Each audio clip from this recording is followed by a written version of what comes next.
published now that that one's out of print. Although it's available online.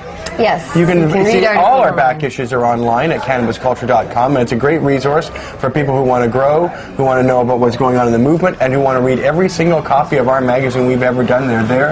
And as well, you can own them all for $100. But we have some other changes that are happening that are not so good. There's good news on the extradition battle for Greg Williams, our cameraman, marijuana man.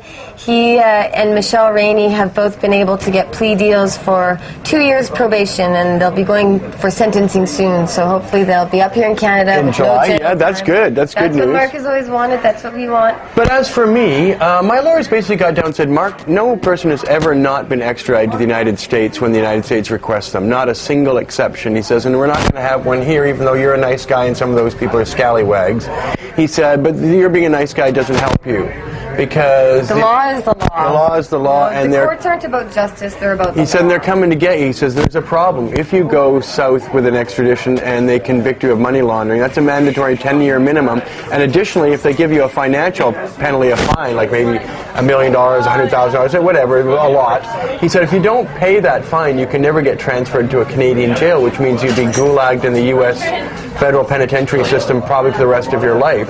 Whereas if we can make this deal for you, and they're going to be asking 5 to 8 years. District Attorney Todd Greenberg will be asking for 5 to 8 years, and we will be asking for less than that. Let's say that. It's 0 to whatever. And so that's going to be what we're telling the sentencing judge. So I'm going to plead guilty to 1 count of distributing marijuana, which has no mandatory minimum and doesn't obligate them to do any financial fine or anything like that. So it has the best possibility for me to get a sentence of a limited, albeit punitive nature, but to also come back in a prison transfer to Canada. And that's what everybody would be doing if I got sentenced to jail time. Still an if. Who knows?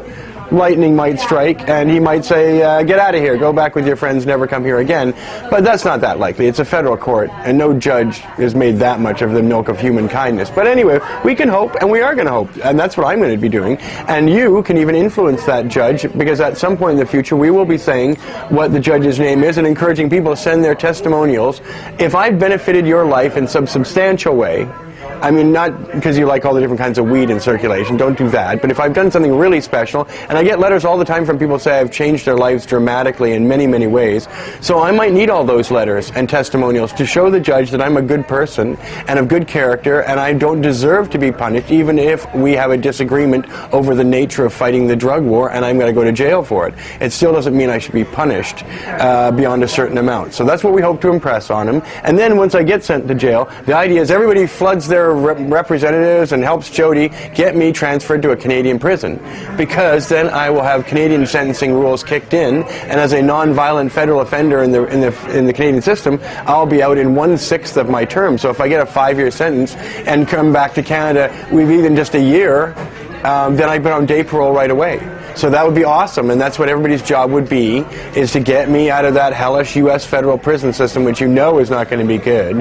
And but you know, I'll still try and make the best of it, by the way. I'm not going to get all morose and down about that. I got projects. I'm going to learn Spanish. I'm going to learn French. There'll probably be a lot of people to learn Spanish with.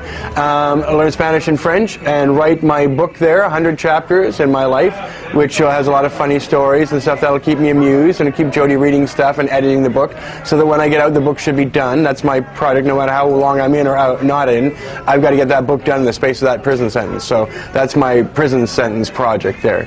And so, you know, and I'll expect people to keep in touch and lobby to get me the hell out of some U.S. jail. And I expect our American supporters to do the same thing, is to lobby that judge and lobby the U.S. Justice Department people to go easy on me, that I don't deserve strong punishment like the kind that they would like. So if you want to help out, the campaign right now is still a no extradition campaign at noextradition.net, the website. So we're still collecting petitions. I've got a huge stack right here. And that's just recently. That's very. It's just a recent pile of my signed petitions of people saying that nobody should, you know, Greg, Michelle, and Marc should not be extradited. So those are still going to be used to present to the judge to say, listen, nobody wanted them sent south of the border in the first place. And the timeline here is sooner than you think. Greg and Michelle will be sentenced in July, and they'll get 2 years probation, so they'll be back here in Canada. But it's quite likely I'll go down to plead guilty to something like marijuana distribution in July. And that's very soon, as this is June 2nd today. And so this could happen in the next 6 to 8 weeks, and I could be sentenced and incarcerated immediately after sentencing sometime in August or September. So that's only 2 or 3 months away. So if you want to see me while I'm still walking and talking the remainder of this decade, you should come down to 307 West Hastings, buy lots of magazines, get me to autograph them, and then when I can't be autographing stuff anymore, you can sell them for more on eBay. Come on, how you can profit by the... Anyway, no, I'm just kidding, but you really ought to have them. People loved our magazine. And they said it was the Pot movie too. Oh yeah, the Prince of Pot movie, which was on last night on all over Canadian television. If you were in Canada, you couldn't help but notice that my bare ass was on all night long, right? You can get the That happens to be a DVD. scene in the movie. I didn't just make that up. No, it's true. They do show some male rear nudity. Yeah, that's right. But Just what you were looking for. You can get the DVD from us at cannabisculture.com/store.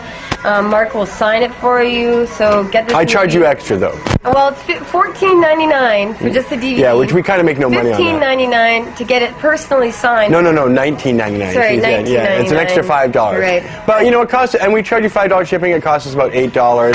They cost me $10 each to buy, so it's not like we're making a lot. But I figured if I don't buy all the copies, they would just sit in some warehouse. So no, it's not true. It sold out actually. But anyway, we've still got a few hundred videos left, and you should buy them. Get me to autograph them, and especially if you're an American, show them to your American friends, and show them what U.S. DEA and U.S. law enforcement is doing to people all over the world, because I'm just in Canada next door. I never did any of those seed sales in the United States, so, you know, but also, mitigating our cause at the sentencing, I didn't keep that money. It was all for political purposes. I did it totally out in the open, transparently. Everybody in this whole country knew I was doing it every day of my life here, so it was only a surprise to the DEA. And so we're hoping that the judge can be implored to listen to these good arguments and not give me a particularly punitive sentence. But we shall see. In any case, it's coming. Even if Marc does go away, the store is going to stay here. We're going to be having pictures all over, memorabilia, so you can all come and see. Now, she's choked up and very not happy about this, but she's been a trooper. So I'm expecting all our supporters to help Jodie out, too. Support the store, so be, you know, come in and talk to her, find out what's happening to me when I fight. If and when I do go to jail, she'll know what's going on as best as anybody.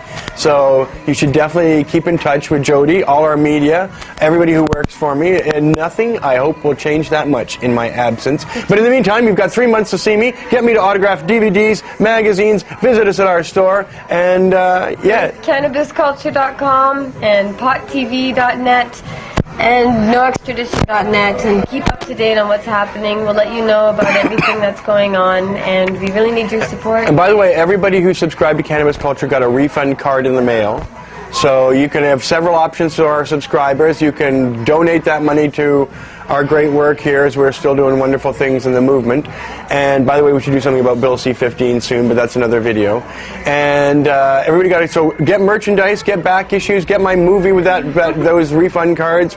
Everybody got one. If you didn't get one and you were a subscriber to Cannabis Culture, please contact us. And do something to end this drug war, because what's happening here is insane.